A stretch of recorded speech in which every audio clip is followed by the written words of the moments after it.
Dia tak ada motif, dia tak ada sejarah jenayah lampau, dan dia mensasarkan seorang kanak-kanak sebagai sasaran dia. Dan jangan lupa pada hujung video ni nanti akan ada satu klip video bonus pasal kes ni lah. So, jom.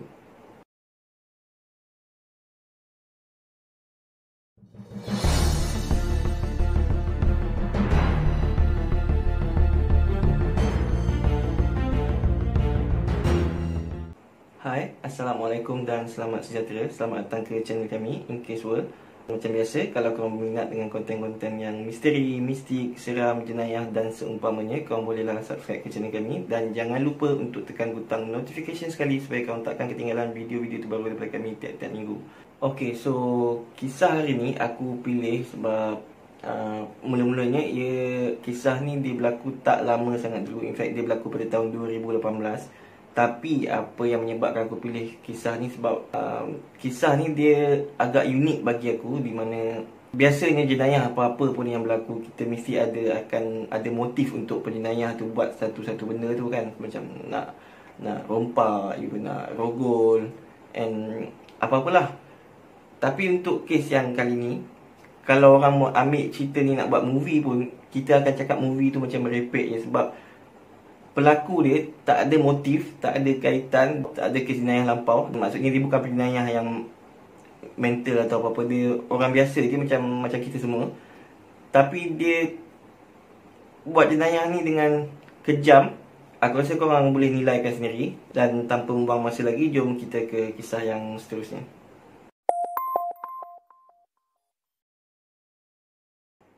Pada tahun 2018, seorang lelaki bernama Jake Patterson sedang memandu untuk pergi ke tempat kerja dia di sebuah kilang cheese di Wisconsin, Amerika Syarikat.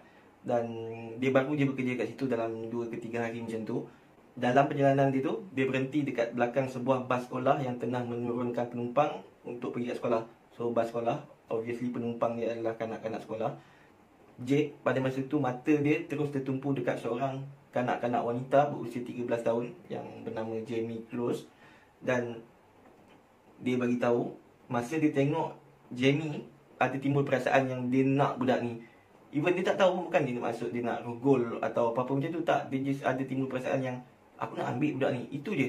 Dan semua yang aku akan ceritakan ni sebenarnya diberitahu oleh Jake sendiri lepas penyiasat cuba siasat kenapa dia buat jenayah tu. Sebab pihak polis tak dapat jumpa motif kenapa dia lakukan jenayah tersebut. Pihak polis cuba interview dia, dan ini semua apa yang aku ceritakan ni adalah daripada mulut penjenayah tu sendirilah, mulut Jake sendiri.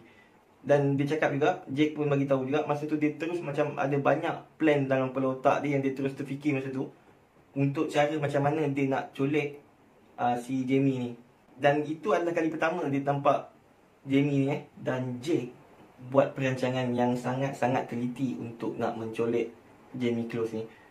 Okey, mula-mula sekali Jake dia pergi ambil shotgun ayah dia, di mana shotgun ni sangat-sangat umum digunakan di Amerika Syarikat dekat kawasan tu. Pada yang tak tahu, Amerika Syarikat sebenarnya dia orang tak larang untuk kita pergi kedai dan beli senapang senjata api lah. Dan dia beli sarung muka yang penuh macam perompak selalu pakai tu kan. Dia beli yang itu, and then dia beli sarung tangan warna hitam. Lepas tu dia beli kasut boot warna hitam, seluar jeans warna hitam, jaket warna hitam, dan semuanya warna hitam lah. Lepas tu dia cukur semua rambut-rambut dia, misai, janggut. Maksudnya kiranya memang tak ada bulu lah yang ada dekat kepala dia tu. Sebab untuk kalau forensik boleh jumpa apa-apa dekat tempat kejadian. So dia memang buat rancangan-rancangan yang sangat-sangat rapi. Dan setelah semua perancangan tu siap, Jake dia terus memulakan rancangan dia untuk mencolek Jamie Close. Tapi Jake tak berjaya pun, sampailah percubaan dia yang ketiga baru dia berjaya. Yang kali pertama dia pergi dan dia nampak ada kereta, so dia takut, dia terus belah. Dan kali kedua pun dia pergi, dia nampak lampu depan terbuka, dia terus takut, dia belah juga. Tapi malangnya pada 15 bulan 10 2018, Jake berjaya melakukan penculikan yang dia telah rancang. Pada 15 bulan tu tengah malam, dia bawa kereta dia pergi dekat rumah Jamie Close yang jarak dia lebih kurang sebenarnya 70 batu. Dia pergi, dia sampai, dia masuk depan pagar rumah Jamie ni. Dan Jamie masa tu tengah tidur dekat bilik dia dengan anjing dia, Molly, kalau tak salah nama Molly kot. Dan anjing Jamie ni lah yang terjaga dulu. So dia menyalak sebab dia dengar ada kereta kat luar.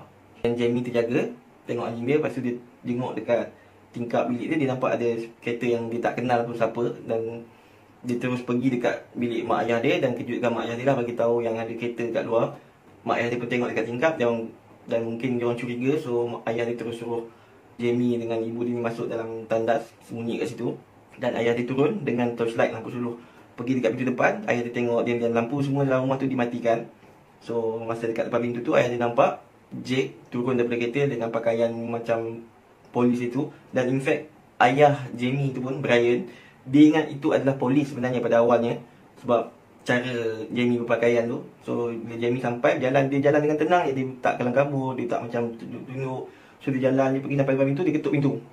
Dan ayah Jamie masa ni, sebab nampak tenangnya Jake masa tu, dia betul-betul yakin yang itu adalah polis lah. So dia terus suluh lampu dekat pintu rumah Jamie ni.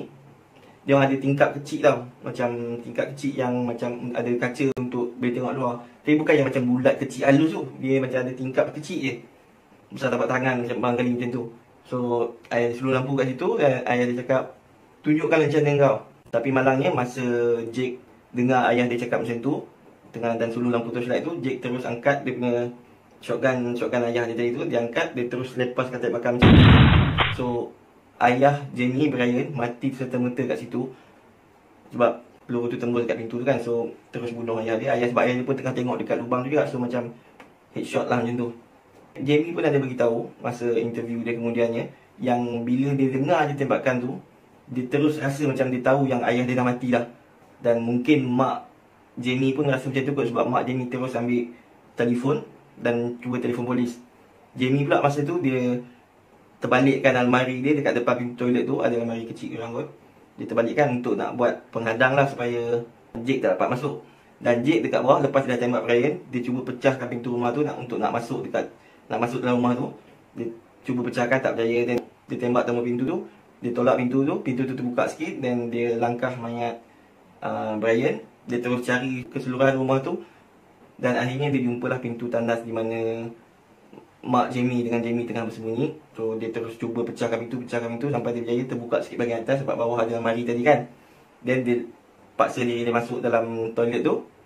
Dia turunkan langsir dekat tak mandi tu, dan dekat situ dia nampak lah Jamie dengan mak dia. Masa tu mak Jamie tengah peluk Jamie, tengah cuba nak jaga anak dia. So Jake, dia letakkan senapan dekat sebelah, dia sendiri yang ikatkan Jamie, tutup mulut Jamie. Lepas tu dia ambil balik shotgun dia, dia tarik Jamie keluar dari tak mandi tu, pergi sebelah dia, dudukkan dekat tepi tu. And then dia angkat shotgun, hala dekat mak Jamie. Dia toleh muka dia kat arah lain, dan dia terus lepaskan tembakan, membunuh mak Jamie dekat situ juga. So dia terus ambil Jamie, dia angkat, letak atas bahu dia, sebab Jamie baru berusia 13 tahun. So dan Jake pula masa tu 21 tahun. So macam tak susah pun lah untuk dia nak angkat Jamie ni kan. Dia angkat, dia keluar, pergi dekat kereta dia, dia buka bonet kereta dia pula ni. Memang dia dah, sebab dia dah buat perancangan yang teliti, so dia dah potong tau wire untuk apa-apa nak buka pun. Maksudnya bonet kereta tu tak akan terbuka kalau tak ada kunci. Maksudnya dia tak nak ada orang lain ada akses untuk buka bonet kereta tu, kecuali dia yang pegang kunci tu.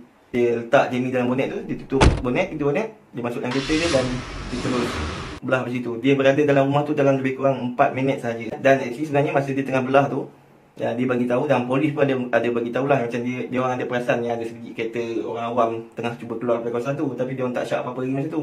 And Jamie pun cakap dia ada dengar bunyi siren polis, tapi kemudian lama-lama siren tu macam makin slow. And Jamie dibawa pulang ke rumah Jake yang jaraknya 70 batu daripada tempat kejadian lah, rumah Jamie tu. Dan bila sampai dia dekat rumah Jake, dia masukkan Jamie dekat bawah katil dia. Ada jarak sikit kan katil dengan lantai. Dia masukkan Jamie kat situ, dan dia pesan dekat Jamie, kau jangan cuba keluar, kalau tak benda yang tak elok jadi kat kau lah. Dan Jamie ni, sebab dia terlalu takut, dia akur je dengan kehendak Jake. Sebab dia nampakkan mak ayah dia baru lepas dibunuh depan mata dia.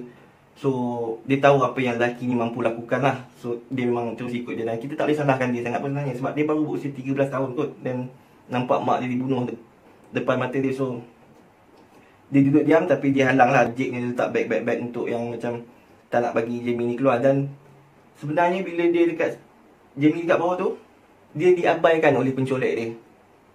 Yes, dia diabaikan oleh pencolek dia. Pihak polis lakukan pencarian besar-besaran ke atas Jamie, sebab dia orang tak jumpa mayat Jamie lah kan. So dia orang cari, dan dia orang tak jumpa clue. Dan sebenarnya selepas beberapa bulan misi pencarian dilakukan, dia orang dah mula putus harapan bahawa yang dia orang akan jumpakan Jamie ni hidup-hidup.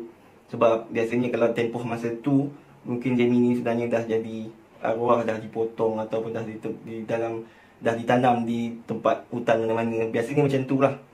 Dan selepas 2 minggu Jake colek Jamie, dia sebenarnya dia mula rasa yakin, yang dia rasa macam dia akan terlepas lah daripada jenayah yang dilakukan tu. Sebab tak ada polis datang rumah dia, dan dia tak ada soal siasat atau apa-apa, suspek pun tak. So, dan dalam berita pun dia nampak memang polis tak jumpa suspek siapa-siapa pun. Semenjak daripada tu, selepas 2 minggu tu, Jamie bagi tahu yang dia rasa macam Jake ni macam mula makin yakin dengan diri dia.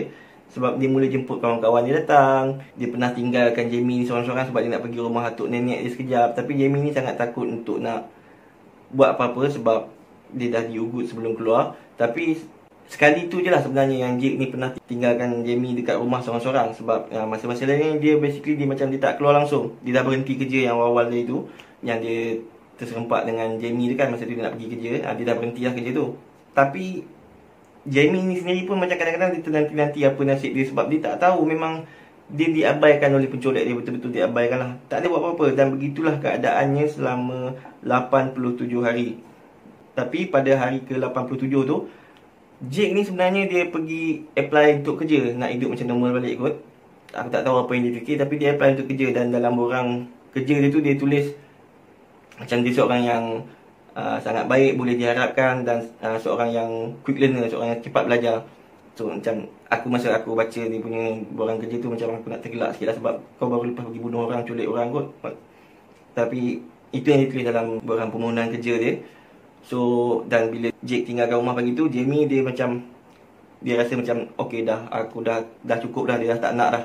So lepas dia dengar dia bunyi kereta Jake pergi, dia terus tolak apa-apa yang halang dia untuk keluar dari bawah kereta tu. Ada almari sikit, macam berat sikit lah, tapi tak susah sangat pun. Dia tolak, dia berjaya keluar. Dan dia keluar, dia terus sarung kasut Jake besar sebelah masa tu. Dan dia terus berlari. Dan dia jumpa, tak jauh pun, dia terus jumpa seorang makcik yang tengah bawa anjing dia berjalan-jalan lah masa tu. So dia terus lari pergi kat anjing tu. Dan dia dekat anjing tu pula, dia terus berlari pergi dekat makcik tu. And dia cakap dia minta tolong, dia Jamie Close, dia dicolek. Makcik tu kenal lah dia serta-merta sebab kes Jamie Close ni masa tu dapat liputan yang meluas lah dalam media. So makcik tu terus ambil dia, peluk. Lepas tu dia cakap tak apa, makcik jaga kau. Dia terus bawa Jamie ni pergi rumah jiran dia orang, dan dia orang tutup pintu, dudukkan Jamie, dia orang call polis. Dan jiran dia seorang lagi tu pegang senapang macam berjaga-jaga sebab dia orang tak takut kalau pencolek Jamie tu datang cari Jamie nanti. Dan polis pun sebenarnya masa tu dia orang macam jam sekejap sebab dia orang macam tak boleh nak proses apa yang jadi. Dia tak tahu betapa pentingnya benda tu. Macam masa orang beritahu dah jumpa Jamie Close, ni Jamie Close yang hilang tu. Sampailah polis tu, bila polis sudah sedar apa ceritanya sekarang ni, dia orang terus hantar polis ambil. Dan Jake pun ditahan tak lama selepas tu. Masa dia balik dan dia nampak Jamie dah tak ada kat rumah dia, dia keluar pergi cari Jamie dengan kereta dia. Macam bawa kereta dia, macam seolah-olah macam tengah cari anjing dia ataupun adik dia yang hilang dari rumah. Macam tu lah dia cari-cari. Tapi tak lama pun polis terus tahan kereta dia. Dan dia turun, dia terus dia mengaku pun yang macam okey, aku yang buat, aku yang culik dia. Just like that, macam tu je. Dan semua ni diceritakan balik oleh Jake Peterson sendiri dan juga Jamie Close. Dan kalau ada yang nak tahu, Jake dijatuhkan hukuman penjara seumur hidup tanpa kemungkinan untuk parol. Dan Jamie dia tinggal dengan makcik dia sekarang. Dan dia okey lah. Mengikut kata makcik dia tu, dia dah makin okey lah kan. Walaupun semua orang tahu pun dia masih trauma sebab yelah mak ayah dia mati tiba-tiba je dalam satu malam tu. Dia dah makin pulih lah sekarang. Jake, dia dah dipindahkan 2 kali daripada penjara sebab penjara risau dengan keselamatan dia. Sebab dekat dalam tu banyak bandar-bandar lain yang bengang dengan dia dan nak pukul dia.